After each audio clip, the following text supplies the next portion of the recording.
start conversions. Who are you? I am the magical fairy of math wisdom. Are you gonna help me with conversions? Yes, you should learn your conversion song. What's that? Sing it with me.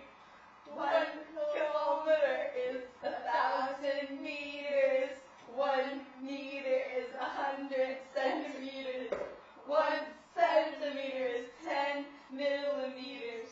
1 mile is 1,760 yards.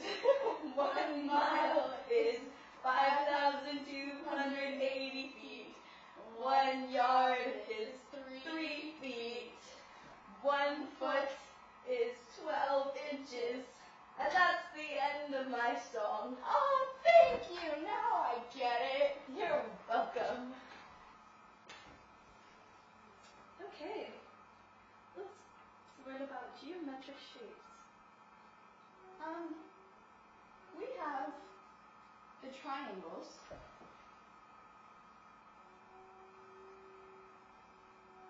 Which is any polygon with 3 sides.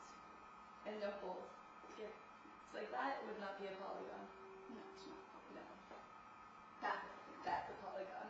And you can remember a triangle because the beginning is tri, which means 3 in Greek. Yeah, it's a triangle. 3 sides, 3 vertices. And then next we have the quadrilateral. And that has 4 sides and 4 vertices. Like quad, which is 4 in Greek. Yeah, like the quad bikes, 4 wheels. Yeah, for your quads and 4 muscles. Anyways, I think quad. That would be right. Yeah, quadrilateral. Could be squares, rectangles, boxes, anything like that. Any closed 4-sided polygon. Yeah. And next, pentagons, which are 5-sided. 5. 1, 2, 3, 4, 5. And pent means 5 in Greek. Yes. And then we have The hexagon, which is 6. 6 sides and 6 vertices. and it has to be closed. Yep. And then after our hexagon comes a heptagon. 7 sides and 7 vertices. Heptagon. Then comes your classic octagon. One of my favorites.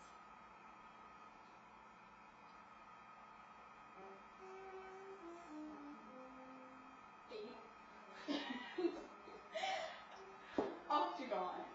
8 sides, 8 vertices. Octa means 8 in Greek. Like octopus.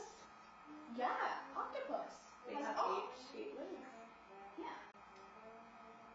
And then a nonagon.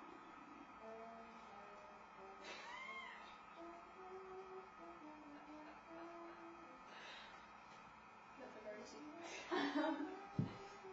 A nonagon has 9 sides, 9 angles, just like all the other ones, only non, which means 9. 9. Which is also no in German, right? 9. And then a decagon.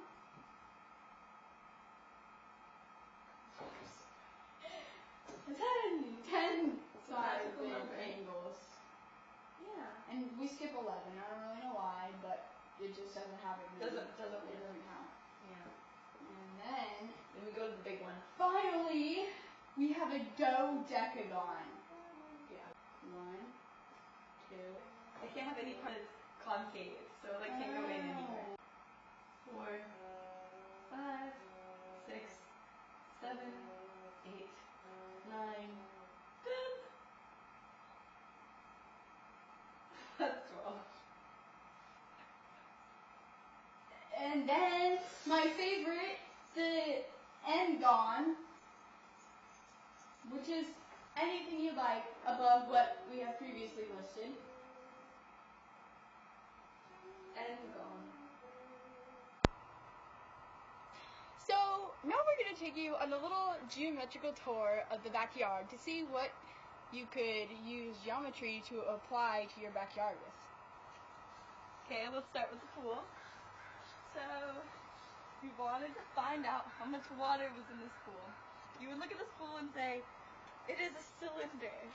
And then you would decide, I need to find the volume of this cylinder.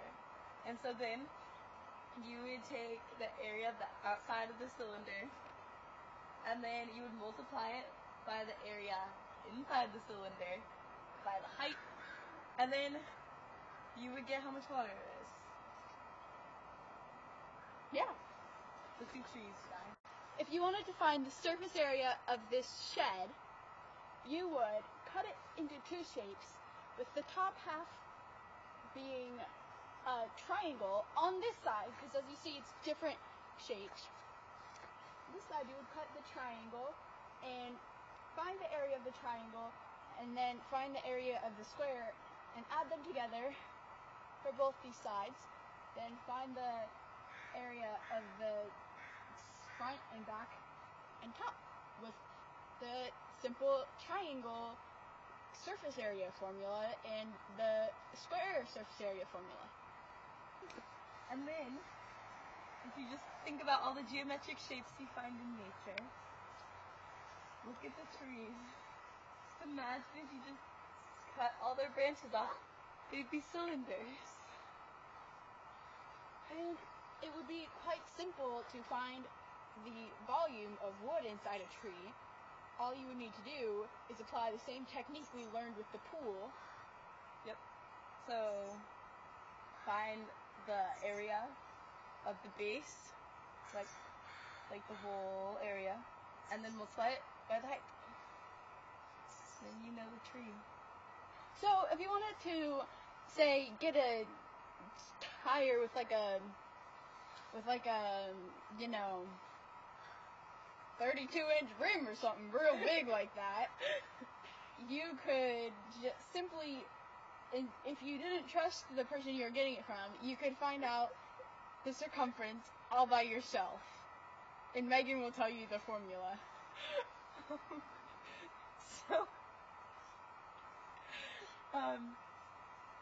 So you take the radius squared times pi.